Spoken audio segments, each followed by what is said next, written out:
thank y'all for coming out, man. We're gonna do it like this. So, a lot of people always ask me a lot of questions about what kind of gear I use, what kind of camera angles I aim for, and I may not have, the best setup compared to a lot of people, but really, I just like to talk about cameras, you feel me?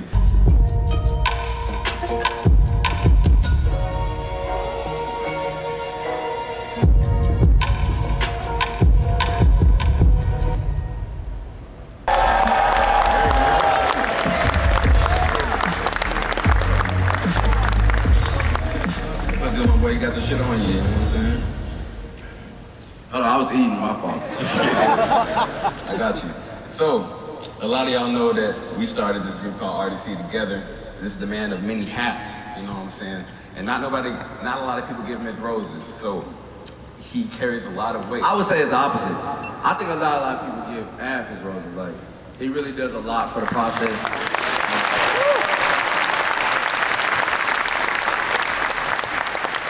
Like, he's really one of the best cameramen ever, because, like, I heard him saying, like, a lot of things we do are impromptu, and that is a fact. Like, a lot of times we don't have, like, a shot list.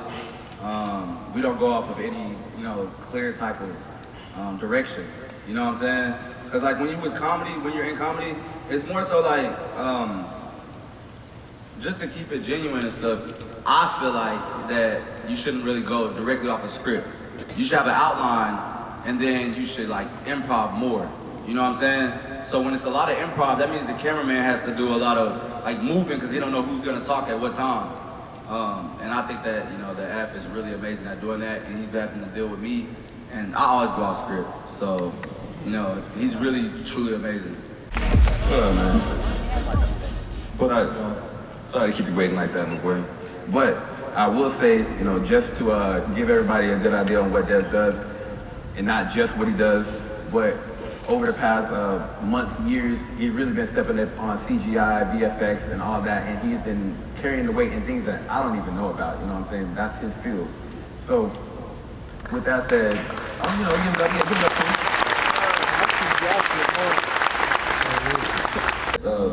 A lot of people know me as John. I know I be acting a lot, but yes, But he's not ignorant. Yeah, I do be behind the scenes a lot.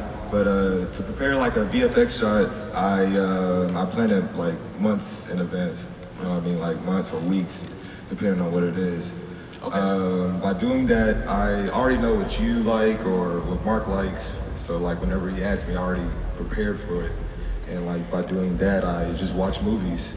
And then like whenever I watch a movie or anything, like I try to imitate it. And like whenever I imitate it and I master the imitation part of it, that's when I go into I turn into like my own way of doing it, my own style. Yeah. You know what I mean? And then that's whenever I release it, like whenever I'll be like, okay, I'm comfortable with people watching this or seeing this. Okay. Then, So.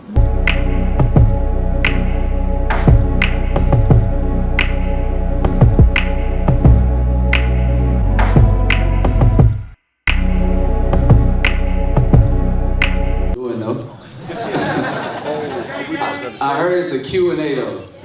So we're just gonna, answer a lot of questions, just have a little fun with y'all. Alright, so I don't know how we got to pick these questions. Yeah. Hey, that's some confidence, so I'm gonna take it. He got the dark light sweater on. Come up here. What? That's why he confident like that.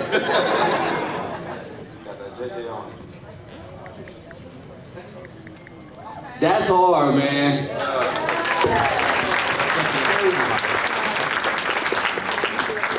So the question I wanted to ask was, so as far as dark lights, I was at Dreamcon 2 years ago when you guys showed like the first pictures of it, and just was curious on what stages you guys were at. The first chapter's done. Like it's done. We're ready for release. The animatic's done. Is there a computer here? I'll show it. I'll show y'all the animatic. It's the first episode of the series, and then you know the writer's strike, right? Yeah, that kind of stopped everything right now. And I wanted to ask that too because I know you was writing it, and you said Ippy helped you write it. Ippy? Like, Boy, no, I do nothing. No, I could have sworn on stream you said he helped you write it. Huh? I thought you said he helped you write on stream. I was curious if, like, anyone else, like, helps you write in RDC. No, well, Dark Lights, nah.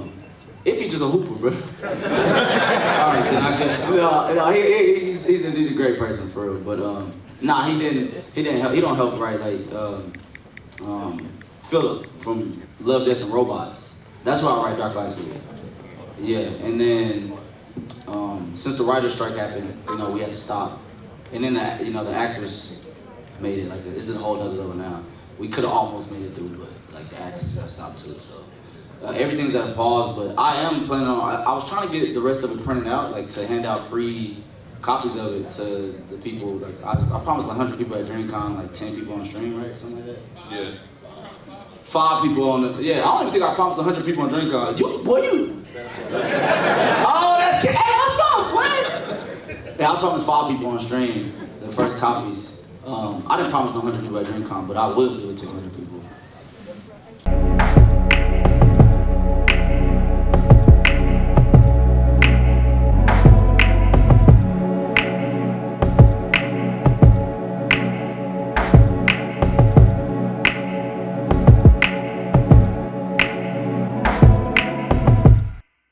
Hey everyone, first interviews of the day. Hi Look guys. at this bunny, she's so cute, right? Hello. Okay, now question for you. Yes.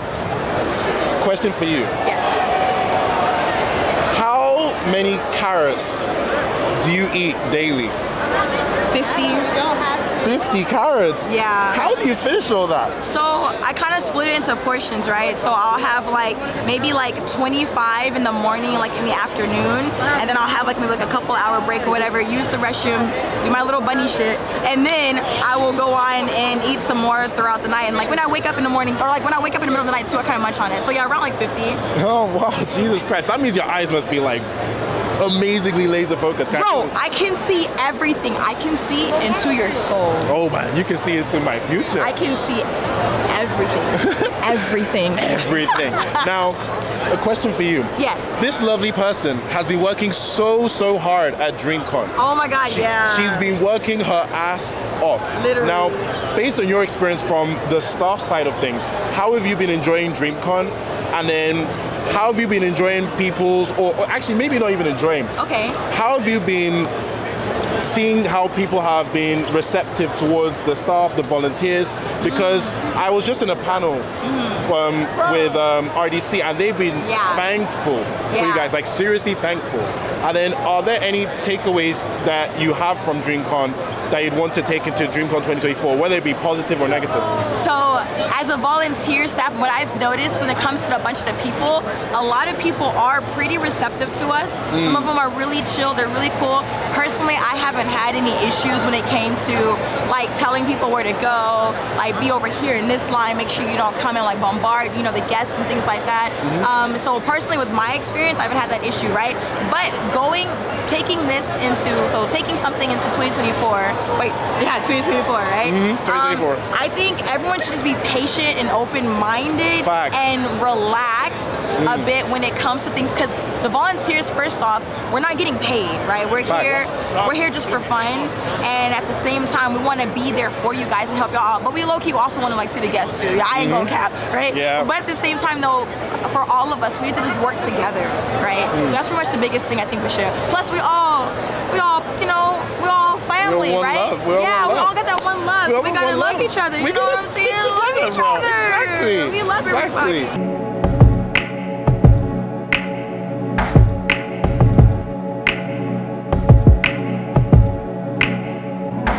I gotta interrupt this video to let you know that this video is sponsored by absolutely no one. I just had to pause because the next interview was meant to be an interview with Elysium, which is a clothing brand that is owned by my friend Oliver, right? And this happened.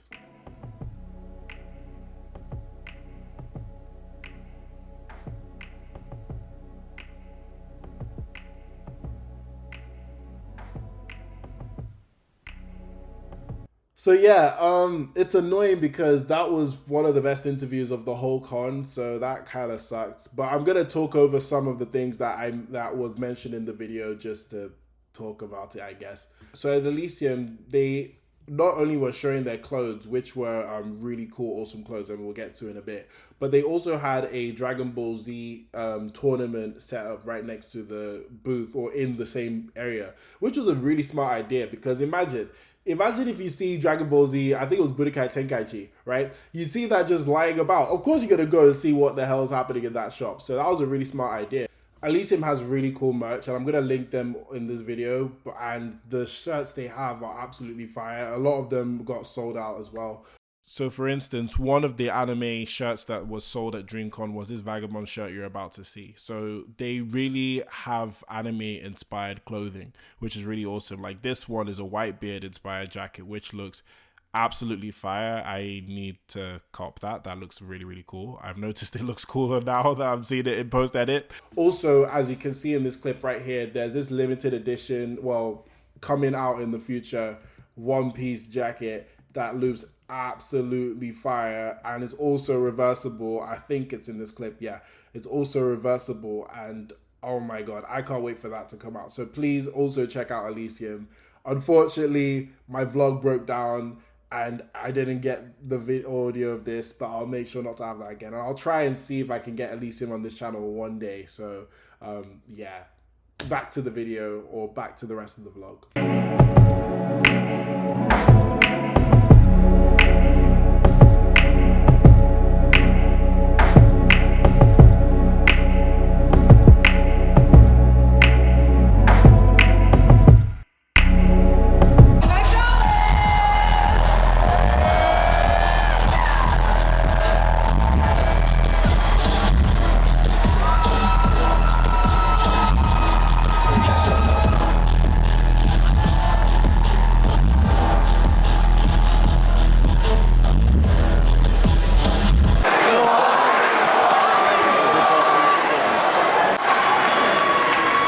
I don't leave my house.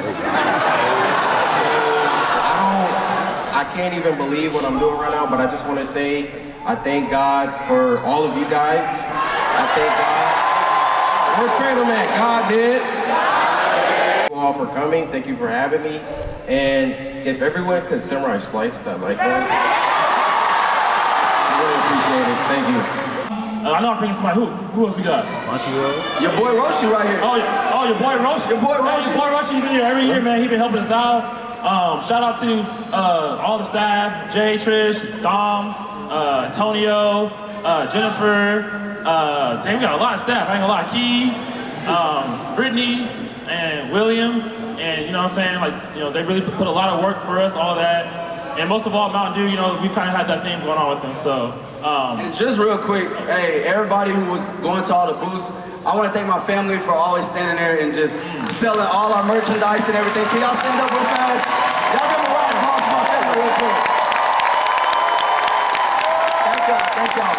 And most importantly, well, not more important to y'all staff, but thank you to every official guest right here on the stage. Thank y'all for always coming, showing us love. Thank y'all so much. Oh.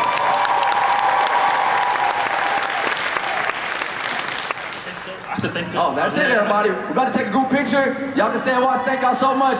Next year, Dreamcon 2024, y'all have a good time.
to my hotel to pick up some stuff from Bore. I'm tired. This is the end of Dreamcon.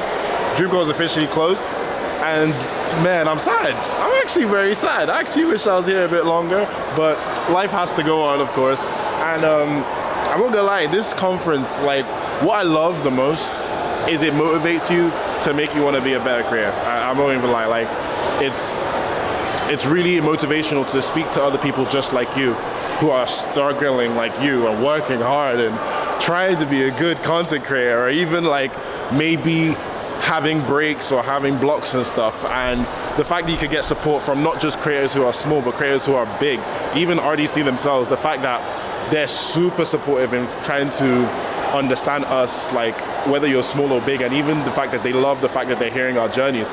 It's been awesome, and man, I can't wait for next year, man. I can't wait for the next con. So I'm super excited, man. I'm super excited. That's it for the Dreamcon vlogs. Thank you so much for watching. Thank you so much. If you watched all 3 parts, thank you ever so much as well. So in terms of my review of Dreamcon, I would say that it's a fun, fantastic convention. And honestly, as I've said in the vlogs all the way through, this probably is the best convention for me. I think it's the best because it's very welcoming. It's very safe. Especially as a black person, it's super safe. Not even just black, if you're a person of color, even if you're white, the environment is very safe because everyone is just there to just talk about anime and games and just have fun and just meet their favorite creators.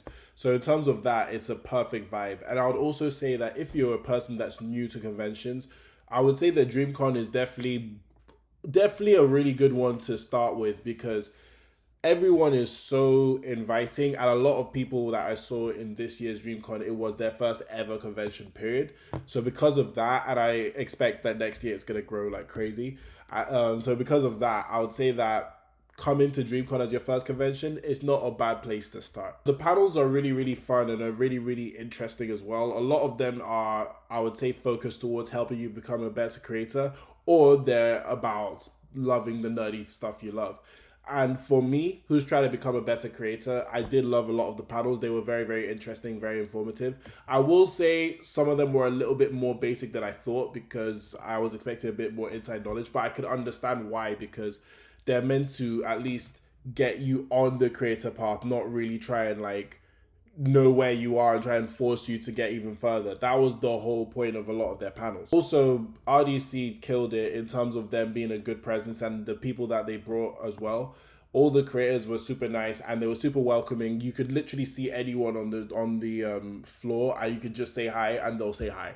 They may even take a picture or may even do an interview for them. All the creators were very nice and very welcoming, and I just hope that creators in the future can embrace what RDC and the other creators that were at Dreamcon embraces. In fact, in terms of just being cool with fans, like just being friends and just normal human beings with fans, and that's what they were, and that's what was super awesome about this convention. So I will say, if you do want to meet your favorite creators, even though I won't guarantee you'll meet them, right, but you'll most likely see them. So if you do want to meet your favorite creators, Dreamcon is probably the best con to go to. Now in terms of the negatives, and I won't be too harsh because to be fair on RDC, they've addressed like pretty much all of the negatives that I'm about to say. So I'm just gonna point this out just as criticism because of what I've noticed, not that I'm like, RDC, do better, because they already know this, all right? Number one, the lines. No, okay, actually, the whole point would be organization. That would be the whole big point in terms of the negative.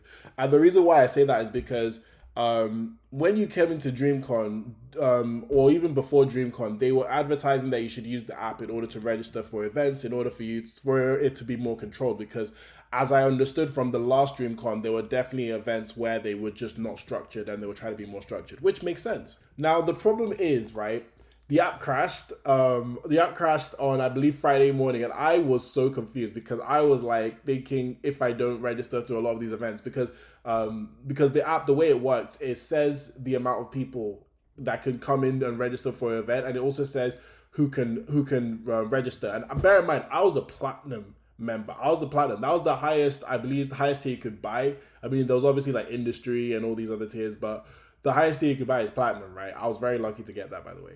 So I was platinum and you still had to register for events. So obviously I was sweating. I was really sweating. So imagine this app crashing and everybody like on Twitter and all the Dreamcon people that I met were all like, what the hell is this app crashing for you? So yeah, that was one problem, but yet again, they know about this. On top of that, the lines and the way, I would say the perks of platinum and gold in terms of the lines. Because I'm platinum, I was expecting to just walk into literally any event pretty much easily, right?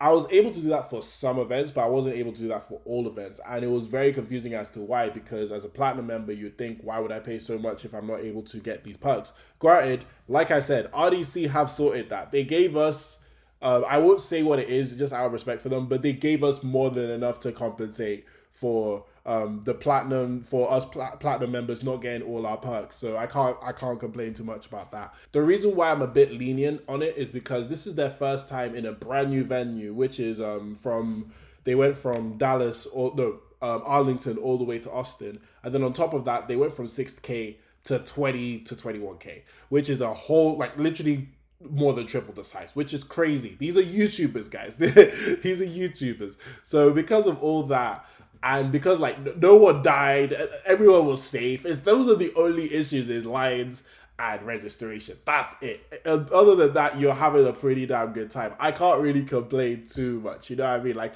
I still felt like I had a fun time and I paid good money and I had a good time because of that money. And the fact that they even compensated me for the mistakes that they had, or not mistakes, but the mishaps, I'd say, with the whole platinum and lines and all that.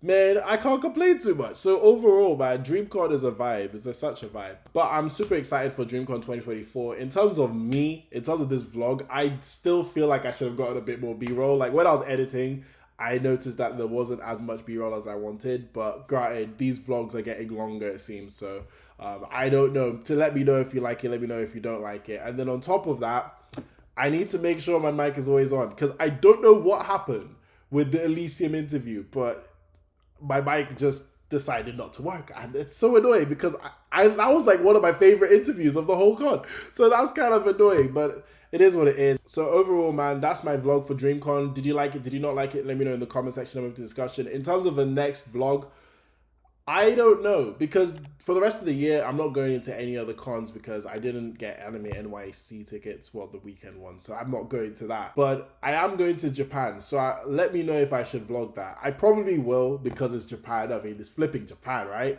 So I'll probably vlog that. In terms of vlogs for next year, I'm going to KatsuCon, so I'll definitely try and vlog that. And I'll also try and vlog other cons I'm going to. I'll definitely go to Blurred again, Dream again. Hopefully Otakon, hopefully if I can make that. And then if I can see any other cons I can go to next year, then maybe I should. Let me know if there are any cons I should go to. In terms of vlog, I don't know. I mean, if I see something fancy to vlog, I will. If you have any ideas, anybody in the comment section, let me know. I will vlog it. Other than that, stay tuned for more content. And thank you very much for watching this vlog. It was a lot of fun, and I hope to see you soon. All right.